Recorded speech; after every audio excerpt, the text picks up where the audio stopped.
Hello students, welcome to the channel. आज के इस वीडियो में हम देखने वाले हैं रिफ्लेक्सिव प्रोनाउन और एम्फेटिक प्रोनाउन के बारे में। ठीक है, रिफ्लेक्सिव और एम्फेटिक अलग अलग हैं, पर मैंने एक साथ इनको इसलिए लिखा हुआ है क्योंकि इनमें काफ़ी सिमिलैरिटीज़ हैं, तो ताकि आपको कोई डाउट ना हो इसलिए हम यहाँ पे डाउट दोनों को एक साथ में देखेंगे ताकि आपको जो डाउट रहेंगे वो क्लियर हो जाएंगे। तो सबसे पहले देखते हैं रिफ्लेक्सिव प्रोनाउन। आपको पता ही है, हम कोई भी टॉपिक पढ़ते हैं तो उसको नाम से ही उसके देखते हैं।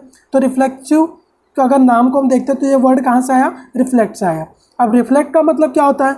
रिफ्लेक्ट का मतलब किसी भी चीज़ की रिफ्लेक्शन देना, है ना, मतलब मिरर इमेज देना। अब आपको पता है ना, मिरर क्या करता है? रिफ्लेक्ट करता है। आपकी जो इमेज है वो आपको ही दिखाता है। ठीक है, आपने साइंस में भी पढ़ा होगा लॉ ऑफ रिफ्लेक्शन। तो रिफ्लेक्शन मतलब क्या होता है? कोई भी चीज़ आपके ऊपर ही वापस हो जाए। मतलब कि यहाँ पे क्या होगा, जो सब्जेक्ट जो भी काम करेगा ना, उसकी असर वापस सब्जेक्ट के ऊपर आनी चाहिए। मतलब अगर सब्जेक्ट ने कुछ भी किया तो उसका असर घूम फिर के वापस सब्जेक्ट के ऊपर ही होगा। ये रिफ्लेक्सिव प्रोनाउन बताएंगे। तो अब रिफ्लेक्सिव प्रोनाउन कौन कौन से हैं? तो आपको मैंने पर्सनल प्रोनाउन जब बताया था तो वहाँ पे मैंने आपको एक टेबल बताया था। मैंने आपको बताया था कि इस टेबल से ही सारे जो प्रोनाउन है उससे ही रिलेटेड होंगे। तो वहाँ पे हम लोग ने ये कुछ देखे हुए थे, अगर आपको याद होंगे तो my, our, him, her, it, them और यू। तो क्या यही रिफ्लेक्सिव प्रोनाउन है? नहीं, थोड़ा सा इसमें चेंजेस करने पड़ेंगे। जैसे माई की जगह आपको यूज़ करना पड़ेगा माई सेल्फ, आवर की जगह आवर सेल्स, हिम की जगह हिमसेल्फ, हर की जगह हर सेल्फ, इट की जगह इट सेल्फ और देम की जगह देम सेल्स, योर की जगह योर सेल्फ या योर सेल्स। ठीक है, अब कहीं कहीं सेल्फ लगा है, कहीं कहीं सेल्फ कैसे लगा तो वो मैं बताता हूँ आपको। सिर्फ अभी करना है कि अगर हम माई बोलते थे तो यहाँ पे माई सेल्फ हो जाएगा, आवर बोलते तो आवर सेल्फ, हिम का हिम सेल्फ, हर का हर सेल्फ। अब ये सेल्फ क्यों जोड़ा? क्योंकि आपको मैंने बताया ना, रिफ्लेक्ट क्या करेगा? सब्जेक्ट को वापस रिफ्लेक्ट होना चाहिए, जो भी काम हुआ वो सब्जेक्ट के ऊपर वापस आना चाहिए। तो सेल्फ मतलब क्या होता है? खुद। तो तभी तो ये वापस रिफ्लेक्ट करेगा ना, इसलिए हम लोग ने वहाँ पे क्या जोड़ दिया? सेल्फ। अब सेल्फ कब जोड़ना है, सेल्फ से कब जोड़ना है वो देखते हैं। तो सेल्फ हमको तब जोड़ना है जब हमारा जो प्रोनाउन है वो सिंगुलर है। ठीक है, जब हमारा प्रोनाउन जो है वो सिंगुलर है, और हमको सेल्फ जब जोड़ना है जब वो प्लूरल है। सिंगुलर मतलब एक वचन, अगर वो एक है तो हमको क्या जोड़ना है? सेल्फ। अगर एक से ज़्यादा है तो सेल्फ्स। ठीक है, तो आप देखो माई क्या था? माई किसका था? आई का था ना, आई का था माई। तो माई तो आई तो सिंगुलर है, तो सिंगुलर के लिए क्या जोड़ा? सेल्फ। और वी क्या था? आवर किससे आया है? वी से आया है, तो वी क्या था? आई का प्लूरल वी था, तो वी की जगह पे क्या जोड़ेंगे? सेल्फ्स। उसी तरह ही का था हिम, तो इसलिए हिम सेल्फ। सी का था हर, तो हर सेल्फ, क्योंकि ये सब सिंगुलर है। इट भी सिंगुलर था, पर देम क्या था? इन तीनों का प्लूरल था दे। तो अगर सिंगुलर होगा हमारा प्रोनाउन तो हमको क्या जोड़ना है? सेल्फ। अगर हमारा प्रोनाउन प्लूरल होगा तो हमको क्या जोड़ना है? सेल्फ्स। दे के साथ क्या लगेगा? सेल्फ्स। अब यू के साथ तो योर सेल्फ भी लग सकता है और योर सेल्फ्स भी लग सकता है। क्यों लग सकता है? क्योंकि हम लोगों ने देखा था यू का प्लूरल भी क्या होता है? यू, है ना, यू का प्लूरल भी तो यू ही होता है। तो अगर आप सिंगुलर के सेंस में बात कर रहे हो वो तो आपको देखना पड़ेगा कि आप सिंगुलर बात कर रहे हो या प्लूरल बात कर रहे हो। अगर आप सिंगुलर के सेंस में बात कर रहे हो तो वहाँ पे आपको सेल्फ लगाना है, और अगर आप प्लूरल के सेंस में बात कर रहे हो तो आपको क्या लगा देना है वहाँ पे? सेल्स के बारे में। ठीक है, तो अब इनके एग्जाम्पल देखते हैं।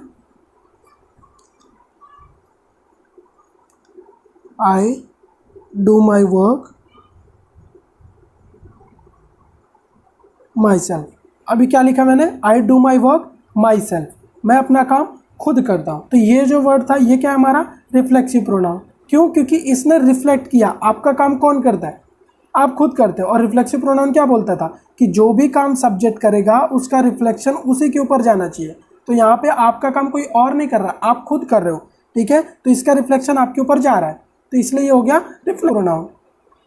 एक और एग्जाम्पल लेते हैं। ही हर्ट हिमसेल्फ। ठीक है, ही हर्ट हिमसेल्फ, उसने अपने आप को नुकसान पहुंचाया। तो नुकसान किसको पहुंचा? उसे ही। ठीक है, तो रिफ्लेक्शन हो गया, सब्जेक्ट का काम सब्जेक्ट के ऊपर ही आ गया वापस। ठीक है, तो यही होता है रिफ्लेक्सिव प्रोनाउन। बहुत ही सिंपल से, अगर आपका काम खुद हो रहा है और जो भी आप काम कर रहे हो उसकी असर आपके ऊपर खुद होनी चाहिए, तो वो हो गए रिफ्लेक्सिव प्रोनाउन। बनाने कैसे हैं हम लोग ने सिंपल से देखे थे ना, माई सेल्फ करके, आवर सेल्फ करके। अब एक प्लूरल वाला भी एग्जांपल ले लेते हैं। दे डिड दैट देमसेल्व्स, ठीक है, उन्होंने वो खुद किया। ठीक है, यहाँ पे हम लोग सेल्फ नहीं ले सकते, मैंने आपको बताया, क्योंकि ये प्लूरल है। तो प्लूरल की जगह पे क्या ले सकते हैं हम लोग, सेल्फ की जगह पे सेल्फ लिखना पड़ेगा हमको। ठीक है, तो दे डिड दैट देमसेल्व्स, उन्होंने वो खुद किया। ठीक है, तो रिफ्लेक्शन आ गया, उन्होंने वो काम खुद किया है। तो इस तरह से हम लोग क्या कर सकते हैं, सेल्फ और सेल्फ को लेके हम रिफ्लेक्सिव प्रोनाउन बना सकते हैं। ठीक है, तो नेक्स्ट जो हम देखने वाले हैं वो है इम्फेटिक प्रोनाउन। अब मैंने आपको बताया था ना, ये रिफ्लेक्सिव और इम्फेटिक में काफ़ी सिमिलरिटीज़ है। तो देखते हैं इम्फेटिक प्रोनाउन क्या होता है। वापस नाम से समझेंगे। इम्फेटिक वर्ड कहाँ से आया, एम्फेसिस से। कहाँ से आया, एम्फेसिस से। अब एम्फेसिस मतलब क्या होता है, एम्फेसिस मतलब किसी भी चीज़ पे जोर देना। एम्फेसिस मतलब क्या होता है, किसी भी चीज़ पे जोर देना, एम्फेसाइज करना। मतलब कि किसी भी चीज़ को आप जो बोल रहे हो उस पर आप जोर बोल रहे हो, नहीं ये मैंने ही किया है, उसको बोलते हैं हम एम्फेसिस करना। तो एम्फेटिक प्रोनाउन क्या बताते हैं, एम्फेटिक प्रोनाउन भाई रिफ्लेक्सिव वाले प्रोनाउन की तरह ही बताएंगे। वो सब्जेक्ट के ऊपर क्या करेंगे, जोर देंगे कि ये काम सब्जेक्ट ने ही किया है। और रिफ्लेक्सिव भी तो यही करता था कि रिफ्लेक्सिव भी तो बोलता था कि ये काम सब्जेक्ट ने ही किया है। तो फिर इसमें अंतर क्या, तो पहले समझते कि ये बनते कैसे, फिर मैं आपको दोनों का अंतर बताऊँगा। तो इम्फेटिक प्रोनाउन में कैसे बनाते हैं, तो बिल्कुल सेम रिफ्लेक्सिव की तरह। यहाँ पे भी आप माई सेल्फ, योर सेल्फ या सेल्व्स, क्योंकि यू प्लूरल सिंगुलर दोनों होता है, ourselves, themselves, same उसी तरह आपको इम्फेटिक भी बनाना है। जिस तरह से रिफ्लेक्सिव बनते हैं सेम उसी तरह से इम्फेटिक भी बनेंगे। तो एग्जाम्पल्स कैसे होंगे, एग्जाम्पल भी आप सेम इसी तरह से ले सकते हो, पर जब आप अंतर समझ जाओगे तो आपको मेन पता चल जाएगा कि कौन से एग्जाम्पल इम्फेटिक के हैं और कौन से रिफ्लेक्सिव के। तो देखते हैं इनके बीच में अंतर क्या है। पहला था रिफ्लेक्सिव और दूसरा है एम्फेटिक। अब रिफ्लेक्सिव क्या करता था और इम्फेटिक में क्या अंतर है। रिफ्लेक्सिव बोलता था कि जो भी काम सब्जेक्ट करेगा उसकी असर, सब्जेक्ट जो काम करेगा उसकी असर वापिस सब्जेक्ट के ऊपर होनी है, वो ज़रूरी है। पर एम्फेसिस क्या बोलता है, एम्फेसिस बोलता है काम तो सब्जेक्ट ही करेगा, उसमें कोई डाउट नहीं है, काम तो सब्जेक्ट ही करेगा, पर ज़रूरी नहीं है उसकी असर सब्जेक्ट के ऊपर घूम के वापस आए, क्योंकि वो रिफ्लेक्ट नहीं करना है हमको सिर्फ एम्फेसाइज करना है कि ये काम सब्जेक्ट ने किया है। यहाँ पे भी काम सब्जेक्ट ही करेगा, यहाँ पे भी काम सब्जेक्ट ही करेगा, तभी तो हम लोगों ने सेल्फ और सेल्स जोड़ा है। पर यहाँ पे जो भी काम सब्जेक्ट करेगा उसकी असर वापस सब्जेक्ट के ऊपर आनी चाहिए। पर एम्फेटिक में जो भी काम सब्जेक्ट करेगा जरूरी नहीं है कि उसकी असर सब्जेक्ट के ऊपर आए। ठीक है, बस यही बेसिक सा डिफरेंस है इनके बीच में। अगर मैं एग्जांपल लूँ, he killed the lion himself. अब देखो ये example, he killed the lion himself, उसने लॉयन को मारा। किसने मारा, मारा तो उसी नहीं, पर इसकी असर उसके ऊपर आई क्या, उसने मारा तो उसको तो कुछ नहीं हुआ ना। ठीक है, क्योंकि जो वर्ब है, जो काम है, वो काम इसके ऊपर होना चाहिए।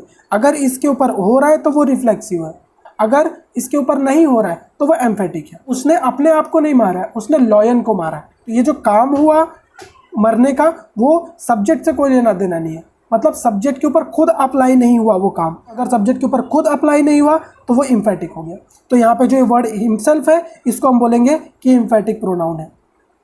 पर अगर यहाँ पे और एक हम लोग ने ऊपर एग्जांपल देखा था कि ही हर्ट हिमसेल्फ, यहाँ पे उसने अपने आप को ही नुकसान पहुंचाया, किसी और को नुकसान नहीं पहुंचाया। तो यहाँ पे जो हिमसेल्फ है ये रिफ्लेक्सिव का काम कर रहा है। ठीक है, तो इस तरह से बेसिक आप समझ सकते हो। अगर सब्जेक्ट जो काम करता है उसकी असर उसके ऊपर घूम के आ जाती है तो वो रिफ्लेक्सिव हो जाता है। अगर सब्जेक्ट ने जो काम किया उसकी असर घूम के उसके ऊपर ना आकर कहीं और जाती है, वो गया इम्फेटिक। काम दोनों ही केसेस में, रिफ्लेक्सिव हो चाहे इम्फेटिक हो, काम तो करने हैं सब्जेक्ट को ही, और दोनों बनते भी सेम ही है। माई सेल्फ, वही सेल्फ और सेल्फ लगाकर, तो सेल्फ और सेल्फ लगाकर ही दोनों बनेंगे। पर रिफ्लेक्सिव में अंतर ये होगा कि अगर जो सब्जेक्ट काम करेगा उसकी असर वापस इसके ऊपर आनी चाहिए, और इम्फेटिक जो काम करेगा उसकी असर उसके ऊपर नहीं आएगी। कल हम लोग ने देख लिए। अब एक और एग्जाम्पल लेते हैं।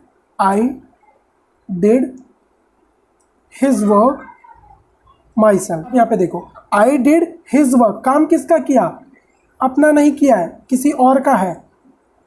समझ आया कि आपने जो काम किया वो आपका नहीं है, वो किसी और का काम है। अगर आपका होता तो वो रिफ्लेक्सिव हो जाता, अगर वो आपका काम होता तो वो रिफ्लेक्सिव हो जाता, पर काम आपका नहीं है, किया तो आप नहीं है पर किसी और का काम किया, तो इसलिए वो क्या हो जाएगा, एम्फेटिक, क्योंकि ये इसकी ये जो काम है इसकी असर आपके ऊपर नहीं आ रही है।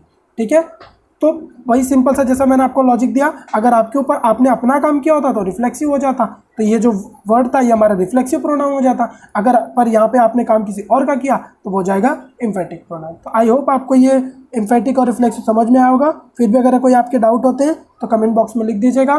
तब तक के लिए स्टे सेफ, गुड बाय।